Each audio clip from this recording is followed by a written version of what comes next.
After my 11-year-old son and I were hit by a drunk driver, I wrote to the family chat. We're in the hospital. Alive but shaken. Not a single reply. Hours later they were posting selfies from my niece's birthday brunch. No one came. 3 days later I received 48 missed calls, and one message from Dad. Answer now. We need you. I did. And I heard. The crash didn't feel real until we were already spinning. We'd been driving home from the movie theater, just my son Jonah and me. It was early afternoon, sunny, clear, and he was excitedly talking about the film, quoting something that made no sense to me. I remember glancing over and smiling. Then there was a sound like an explosion. A white truck plowed through a red light and everything went sideways. Literally. When I opened my eyes, the airbag had deployed. Jonah was crying but conscious. I could hear the driver of the other vehicle shouting slurred nonsense. I couldn't move my left leg. A bystander called 911. The guy who hit us reeked of beer. He actually tried to walk away.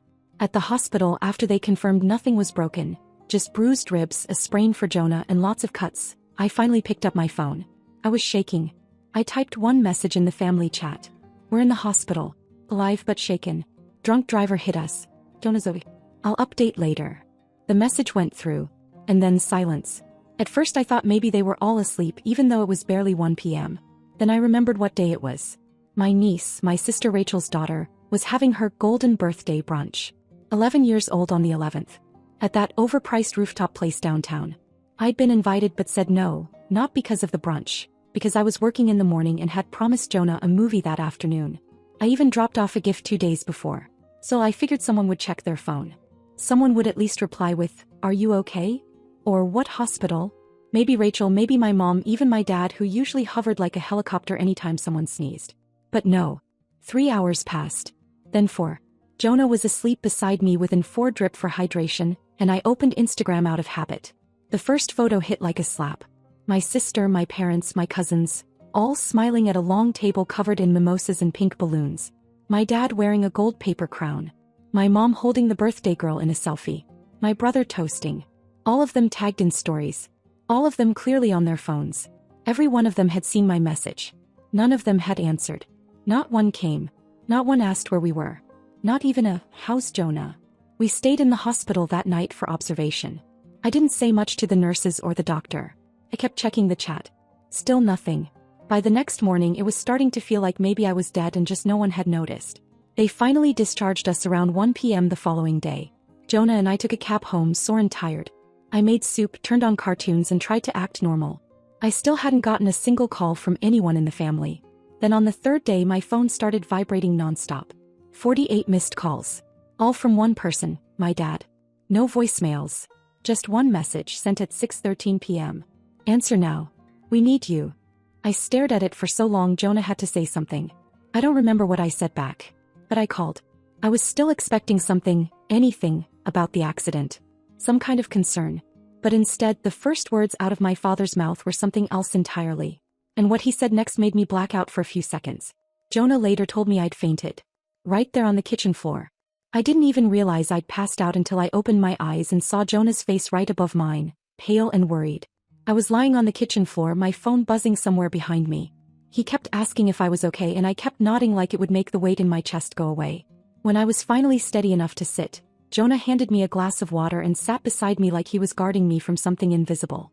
My phone was still lit up on the table with one last text from my dad, short and sharp. "Michelle. Pick up. We need you." So I did.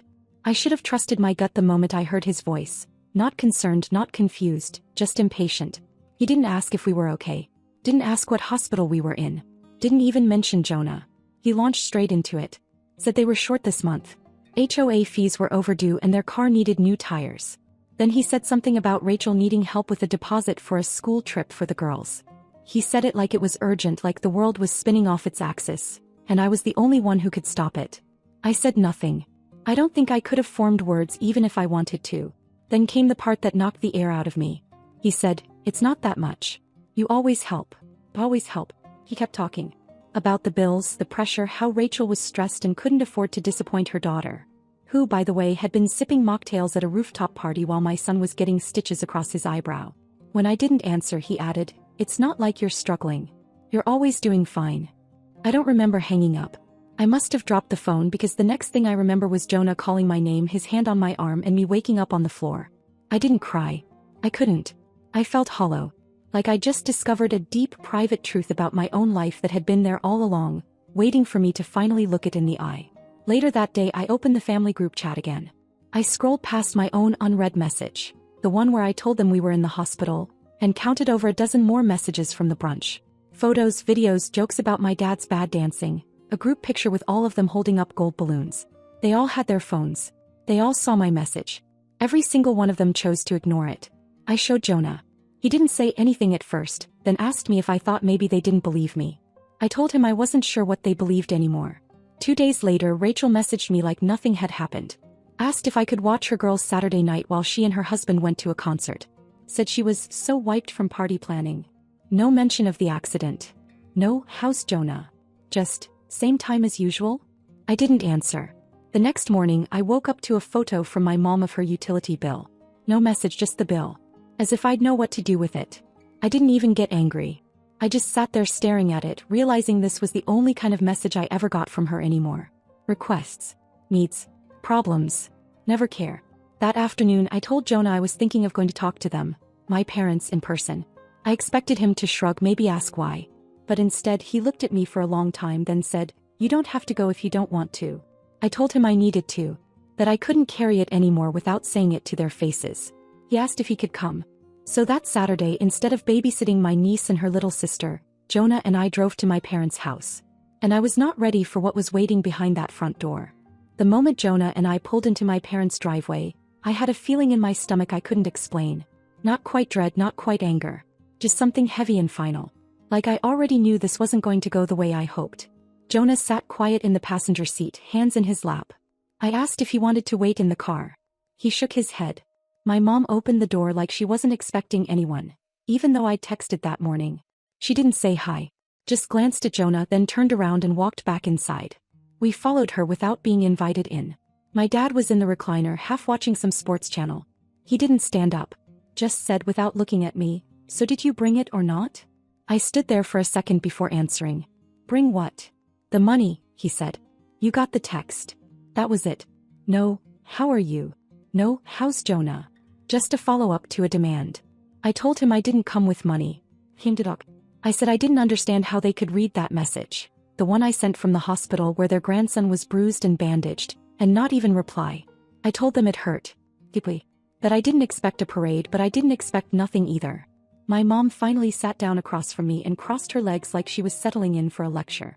"We saw the message," she said. "But Michelle, you made it sound a lot worse than it really was." I said, "You think it wasn't bad enough?" "We've seen worse," she replied flatly. "You're both home. You're fine. If it had been serious, someone would have called us directly." Then my dad cut in. "And anyway, it was the day of Olivia's birthday. Rachel worked really hard to pull that together. You can't expect us to drop everything over a fender bender." A fender bender. That's how he described it. Like we'd bumped a shopping cart, not gotten hit by a drunk driver who ran a red light and tried to leave the scene while my son was screaming. I told them it wasn't just about the accident. It was the silence. The way they carried on like we didn't exist. The way they celebrated while I was staring at blood on my kid's shirt. That if roles were reversed, if Rachel had been the one in the ER with her daughters, I knew damn well I'd have been there. Without hesitation, Rachel walked in from the kitchen at that point with a glass of wine and said, "You always make everything about you." I turned to her. "I was in the hospital." He shrugged. "And now you're not." Jonah was standing next to me, holding my hand tighter than usual. I looked at him, then back at them, and said I couldn't do it anymore. I couldn't keep being the one who gave and got nothing but silence or guilt in return. I said I was done pretending this was a two-way relationship. It wasn't. My dad said, "So you're gonna punish us now? Over nothing?" My mom said, "You always overreact."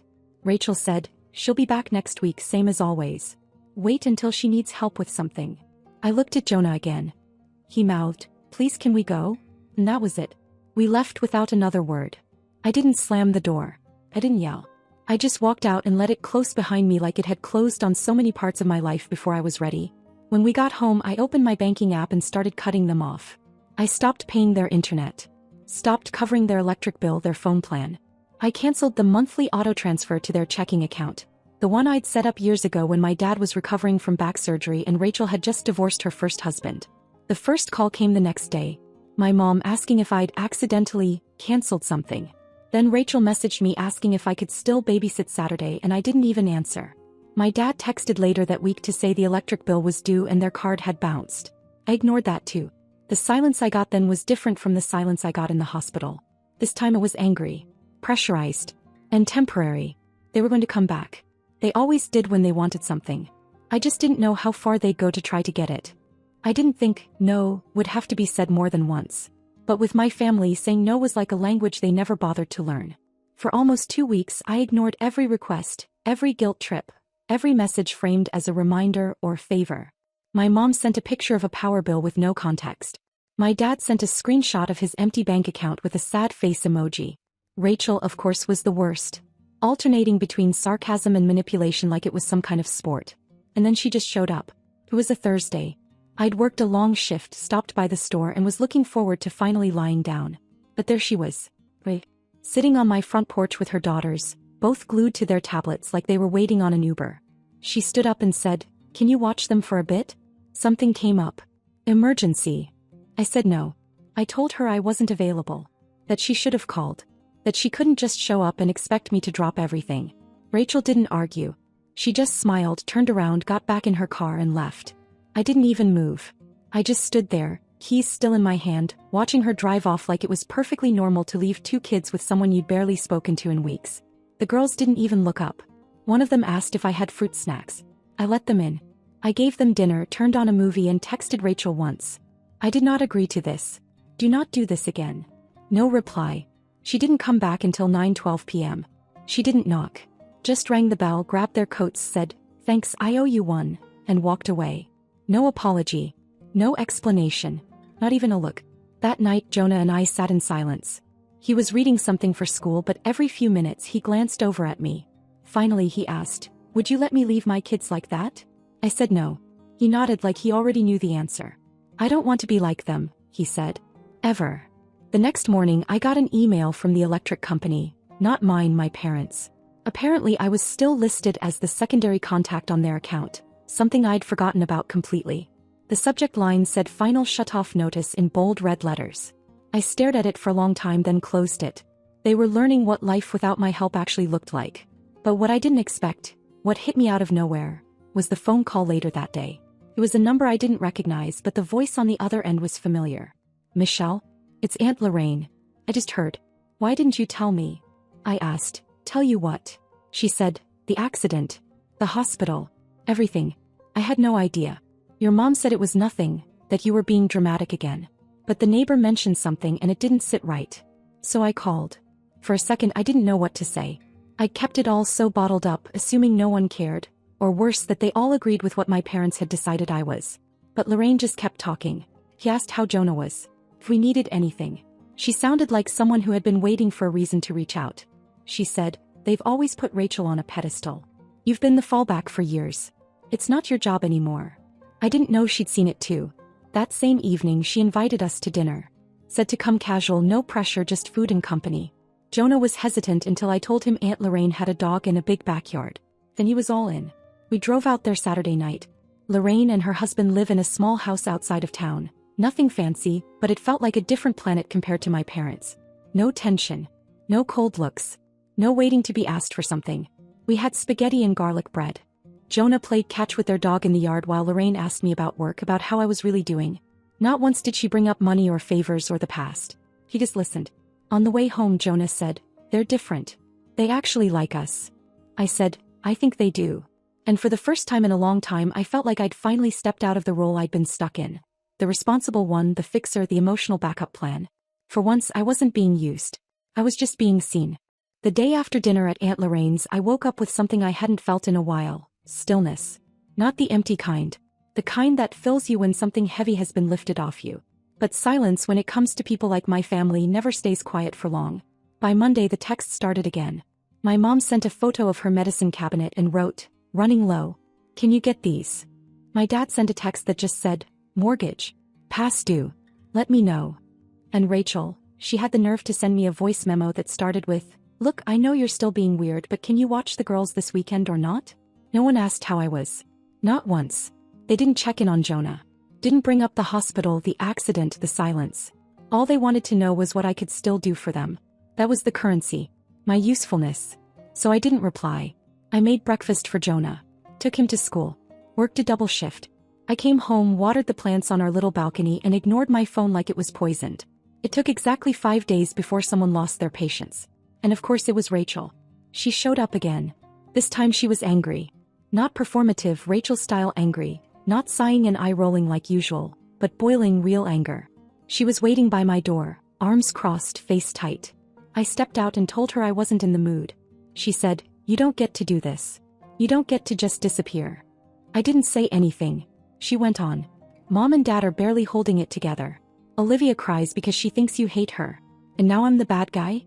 Because you decided to have some kind of midlife meltdown." I said calmly, "I almost lost my son." She didn't even blink. "You didn't," she said. "So stop acting like you did.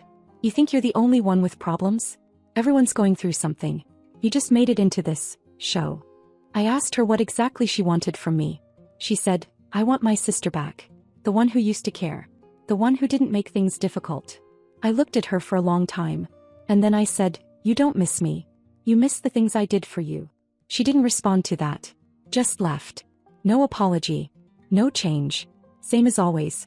But 2 days later things got worse. I got a call at work. It was from the property manager of my parents' neighborhood. Apparently my dad had listed me as a secondary guarantor on the HOA account. Without telling me. And now they were threatening to take legal action if the outstanding balance wasn't paid. Almost $1,800. I called my dad. No answer. Then I got a text. "I didn't think you'd mind. You always cover it." No explanation. No warning. Just the assumption that I'd do what I always did, fix it. And that's when it hit me. They weren't trying to hurt me. Not deliberately. They didn't hate me. They just didn't see me. They saw a wallet. A babysitter. A spare parent for Rachel's kids. Someone who would always be there because she always had been. I didn't cry that night. Thought I would. But I didn't. I just sat at the kitchen table while Jonah did his homework and quietly removed myself from every account, every shared responsibility, every just-in-case contact they'd ever used me for. Like, utilities. HOA. Even the emergency contact at their pharmacy. Gone. And they noticed. The next day my dad left a voicemail. "You're really doing this? To your family?" Then came the guilt. The threats. Rachel sent a message saying, "I hope you're proud. When Mom gets sick again, don't bother showing up." I didn't reply. Instead that weekend I brought Jonah to Lorraine's again. We grilled burgers. He helped her husband change the oil in her car. We watched old movies. Lorraine made hot cocoa and gave Jonah a sweater that used to belong to her son when he was his age. At one point I stepped outside to get something from the car and just stood there in the driveway for a minute, breathing. Jonah came out behind me and said, "Can we come here for Thanksgiving?" I turned to him. "You sure?" He nodded. "It's quieter here. I like quiet now." It was the first time I realized how much all of it had affected him. Not just the accident. The family. The way they drained us like it was normal. We stayed late that night and as we were leaving, Lorraine handed me a little envelope. Inside was a note, handwritten. "No one gets to decide your worth but you. I see you. So does Jonah." She didn't owe me anything. She wasn't trying to control me. She wasn't trying to guilt me or use me. She was just choosing to care. And for once I let someone care. Without suspicion. Without waiting for the price. That was the beginning of something real. Something my family never offered but someone outside it had, without asking for anything in return. The family group chat lit up 2 days before Thanksgiving. Rachel wrote, "Dinner at Mom and Dad's 4 p.m. You're still doing the pumpkin pie, right, Michelle?" My mom chimed in, "Don't forget the whipped cream this time. The kids were disappointed last year." No greeting. No "are you coming?" Not even a mention of what had happened in the last month. It was as if none of it had taken place. The hospital, the ignored messages, the fallout, Jonah's injury, Rachel dumping her kids on me like a package on a porch. And yet, somehow I was still expected to show up with dessert like clockwork. I didn't answer. I didn't bake a pie. I didn't even open the group chat again. On Thanksgiving Day, Jonah and I got in the car and drove to Aunt Lorraine's. She'd made the whole meal from scratch. Turkey, stuffing, sweet potatoes with the marshmallows slightly burnt. Jonah loved that part. And pecan pie instead of pumpkin. The table wasn't decorated like something out of a magazine. No centerpieces or place cards. Just food, warmth, and people who actually asked how we were doing. Her daughter, who I barely knew before all this, brought out a box of old ornaments and asked Jonah to help her hang them on the tree. He grinned like he'd just been handed a winning lottery ticket. Her husband handed me a glass of wine and said, "We're just glad you're here." That's it. No guilt. No conditions. Just gladness. Halfway through dinner I checked my phone out of habit. There was the group chat again. My mom had posted a photo of the dinner table back at their house. Everyone gathered around, plates full, candles lit. And then right after that, another message from Rachel. "So you're really not coming? Not even a text? Wow." A minute later. "You could have at least sent the pie." Then silence again. I turned my phone over and left it face down on the table. That night as we drove home, Jonah asked, "Do you think they'll ever understand why we didn't come?" I said, "Maybe. But I don't think they care enough to try." And he just nodded, staring out the window. "It's okay. This one was better anyway." He was right. It was better. Not perfect. Not fancy. But better in the way that mattered. In the kind of better that felt safe and real. A few days later, Lorraine texted me asking if we had plans for Christmas Eve. She wrote, "No pressure. But we'd love to have you again. Family's coming and I've got a ham with your name on it." It wasn't a demand. It wasn't wrapped in guilt. It was just an open door. I said yes. Christmas Eve was something I hadn't felt in years. Joyful without the performance. Lorraine had a stocking for Jonah with his name stitched on it. Inside were small gifts, socks, snacks, and a new pair of earbuds. He looked shocked, like he couldn't believe someone remembered him in that much detail. My stocking had a framed photo, one Lorraine had printed herself. It was Jonah and me at her place from the second dinner we'd had there. We were both laughing about something, I don't even remember what. Underneath the photo was a little quote she'd written by hand. "Family isn't who you're born to. It's who shows up when it counts." That frame hangs in our hallway now. A few weeks later, Rachel sent a long message. The tone was different this time, colder, more final. She said I had made my choice, and that I shouldn't expect to be included in family things going forward. He ended it with, "Mom and Dad are heartbroken. Hope you're happy." I read it twice. Didn't cry. Didn't shake. I just felt done. Because the truth was I had made my choice. I chose Jonah. I chose peace. I chose not to be used, not to be silenced, not to be handed guilt like a gift I was expected to carry. I didn't just lose my family. I let them go. And in doing that, I found people who weren't looking for what I could give them. People who saw me, chose me. And I realized, for the first time in my life, I was finally part of a family I didn't have to earn.